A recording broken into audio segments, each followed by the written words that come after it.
Video ini hanya untuk mereka yang punya logika. Bagi yang tidak punya logika, skip aja. Kali ini saya ingin berkomentar tentang serangan dan tuduhan terhadap Jokowi dan keluarganya. Tapi untuk itu saya ingin mulai dengan sebuah nama terkemuka dalam dunia propaganda di dunia dulu. Joseph Goebbels. Dia adalah menteri propaganda di era Adolf Hitler berkuasa di Jerman di akhir tahun 1930-an sampai kehancuran mereka pada 1945. Goebbels sangat ahli dalam menyebarkan kebohongan yang paling tidak masuk akal sekalipun. Tekniknya disebut Argentum ad Nausem atau lebih dikenal dengan istilah big lie atau kebohongan besar. Menurutnya sebuah kebohongan akan berhenti sebagai kebohongan kalau hanya disebarkan satu kali atau beberapa kali saja. Agar bisa diterima sebagai kebenaran, kebohongan harus disebarluaskan sebanyak mungkin dan sesering mungkin. Kebohongan itu juga harus bersifat sederhana, tidak rumit. Kalau itu terus dilakukan, kebohongan tersebut akan diterima sebagai kebenaran. Masyarakat yang semula ragu perlahan-lahan akan percaya ketika kebohongan diterima berulang-ulang. Salah satu propaganda Nazi yang lazim dikutip adalah penyebaran kebencian tentang Yahudi sebagai sumber penderitaan rakyat Jerman.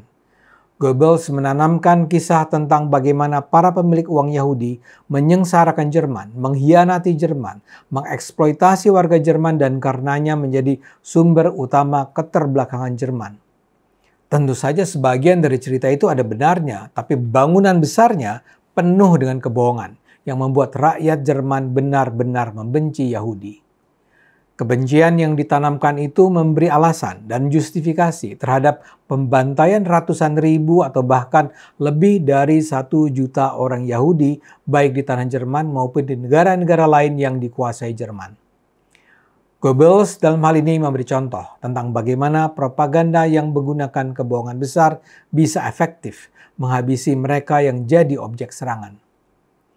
Saya gunakan contoh Goebbels itu untuk menggambarkan apa yang kini sedang dilakukan para pembenci Jokowi. Secara berkelanjutan, menjelang Jokowi turun dari kekuasaan, mereka menyebarkan kebohongan terus-menerus untuk menghancurkan Jokowi. Mereka nampaknya tidak terima bahwa sampai saat ini Jokowi masih dicintai rakyat. Approval rate terhadap Jokowi masih berada di atas 70%. Karena itu, dalam waktu tersisa, mereka harus terus menyebarkan kebohongan besar tentang Jokowi. Kebohongan ini sudah disebarkan sebenarnya selama bertahun-tahun, tapi tidak pernah efektif. Karena itu, kali ini yang mereka sasar adalah keluarga Jokowi, anak-anak Jokowi, menantu Jokowi, dan bahkan istri Jokowi. Yang paling dihajar kali ini adalah 2 putra Jokowi, Gibran dan Kaisang. Kebohongan tentang kedua putra presiden ini terus diulang tanpa henti, baik melalui media massa dan media sosial. Anda pun barangkali termasuk yang terpengaruh dengan kebohongan besar ini. Dan Anda barangkali adalah orang yang sudah terbangkit kemarahannya tentang kedua putra Jokowi itu dan kemudian terhadap Jokowi sendiri. Tapi saya akan membela mereka berdua. Saya melakukannya karena saya percaya keluarga Jokowi saat ini adalah korban dari kebohongan besar yang diorkestrasi. Mastermind-nya adalah mereka yang bukan saja membenci Jokowi, tapi juga membenci Indonesia yang sejahtera.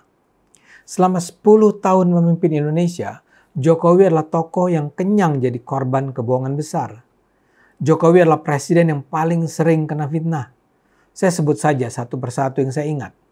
Pertama, Jokowi keturunan PKI. Kedua, orang tua Jokowi tidak jelas. Ketiga, Jokowi adalah keturunan Cina, Kristen, Singapura, dan bernama asli Herbertus. Keempat, Jokowi tidak punya ijazah SMA. Kelima, Jokowi mendatangkan pasukan Tiongkok ke Indonesia. Keenam, akte nikah Jokowi yang dipublish di internet itu palsu. Ketujuh, Jokowi mengangkat Menteri Agama dari Syiah. Kedelapan, Jokowi dan istri punya 20 rekening di HSBC Hong Kong. Ke-9, Jokowi akan melarang azan di Indonesia. Ke-10, Jokowi menghapus pelajaran agama di sekolah. Ke-11, Jokowi akan menghapus kolom agama di KTP. Ke-12, Jokowi melarang murid di sekolah membaca doa bersama sebelum jam belajar. Ke-13, Jokowi melarang pegawai perempuan berjilbab. Ini baru serangkaian fitnah yang saya catat dan saya ingat. Anda bisa menambahkannya sendiri. Tak satu pun kebohongan itu bisa terbukti, dan Jokowi menanggapinya dengan dingin-dingin saja. Namun demikian saya harus ingatkan, orang menjadi tak percaya karena rangkaian kebohongan itu juga terus dilawan para pecinta Jokowi. Jokowi barangkali diam, tapi relawan Jokowi tak membiarkan kebohongan itu menggantung di udara begitu saja. Akibatnya masyarakat jadi tak percaya dengan rangkaian fitnah itu dan mereka justru tetap sangat mencintai Jokowi. Kini seperti saya katakan, yang jadi sasaran bukan lagi Jokowi melainkan kedua putranya, Gibran dan Kaesang. Yang pertama lewat pembongkaran akun Fufu Fafa, yang kedua lewat kasus penggunaan jet pribadi yang ditebengi Kaesang. Kedua putra presiden semula juga diam saja. Untuk sementara waktu terkesan bahwa kaum anti Jokowi di atas angin. Tapi sekarang serangan mereka perlahan berantakan. Saya mulai dulu dari bos saya di PSI, Kaesang. Kaesang akhirnya menemukan momentum untuk datang ke KPK secara sukarela, bukan karena dipanggil, untuk melakukan klarifikasi soal perjalanan ke Amerika dengan menggunakan jet pribadi kenalannya. Dia bahkan meminta arahan dari KPK. Ini benar-benar membuat kecut nyali para penyerangnya. Sebenarnya masih ada yang berupaya men-spin cerita dengan mengatakan bahwa pemilik jet pribadi itu tidak ikut dalam perjalanan, jadi bagaimana bisa Kaesang disebut menebeng. Sialnya bagi mereka kemudian terungkap bahwa si pemilik jet ada kok dalam pesawatnya. Jadi informasi bahwa Kaesang menggunakan jet itu hanya berempat bersama keluarganya salah total. Kondisi menjadi semakin runyam ketika sekarang beredar pula video-video yang menggambarkan yang selama ini menggunakan berbagai jet pribadi saat menjalankan tugas kenegaraan atau kampanye politik adalah tak kurang dari misalnya Megawati, Puan Maharani, Mahfud MD, atau bahkan Anies Baswedan. Sekarang KPK justru diminta bersikap adil. Kalau selama ini hanya Kaesang yang diributkan, bagaimana dengan para tokoh besar itu? Pada titik ini bisa dibilang kebohongan besar tentang Kaesang menemukan jalan buntu. Lantas soal akun Fufu Fafa yang dikatakan adalah akun milik Gibran. Sejak kabar Fufu Fafa ini disebarkan pada Agustus lalu, sampai saat ini tak pernah terbukti bahwa akun Fufu Fafa ini memang akun Gibran. Si penyebar gosip tiba-tiba saja menghilang, sementara pasukan anti Jokowi terus mengatakan dengan nada pasti bahwa akun itu pasti milik Gibran. Buat saya sih persoalan intinya bukanlah pada siapa pemilik akun Fufu Fafa.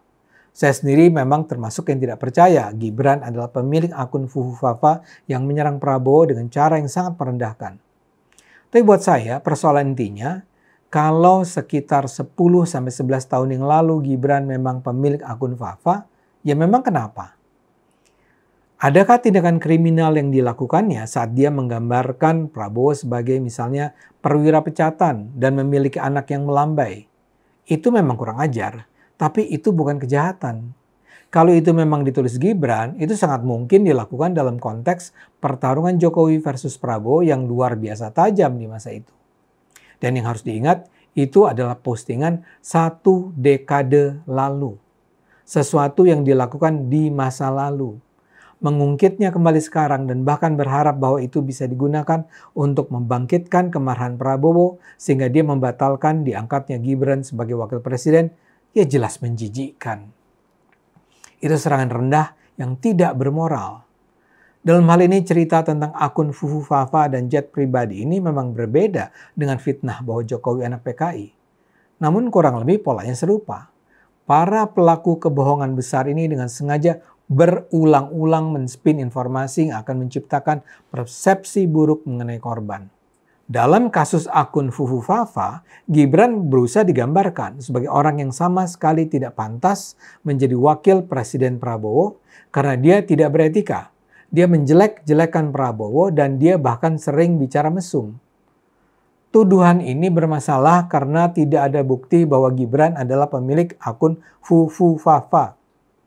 Dan ini bermasalah karena yang diangkat adalah apa yang ditulis akun Fufu Fafa 1 dekade yang lalu.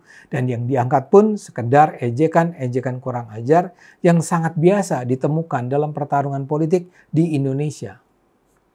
Dalam kasus jet pribadi, Kaesang berusaha digambarkan sebagai penerima gratifikasi. Tuduhan ini bermasalah karena Kaesang sendiri bukan pejabat negara dan dia hanya menebeng pesawat kenalannya yang memang sedang berjalan ke Amerika Serikat. Dan tuduhan ini juga bermasalah karena ternyata ada banyak pejabat tinggi di Indonesia menggunakan jet-jet pribadi milik kenalan mereka ketika sedang bertugas. Kita bisa diskusi lebih panjang lagi, tapi untuk sementara saya akhiri dulu. Yang penting saya bahagia bahwa aksi kebohongan besar yang kembali dijalankan kubu anti Jokowi berjalan seperti tak tentu arah. Saya bahagia aksi kebohongan besar ini tidak makan banyak korban seperti yang terjadi di era Hitler dan Goebbels dulu. Ayo gunakan akal sehat, karena hanya kalau kita gunakan akal sehat, Indonesia akan selamat.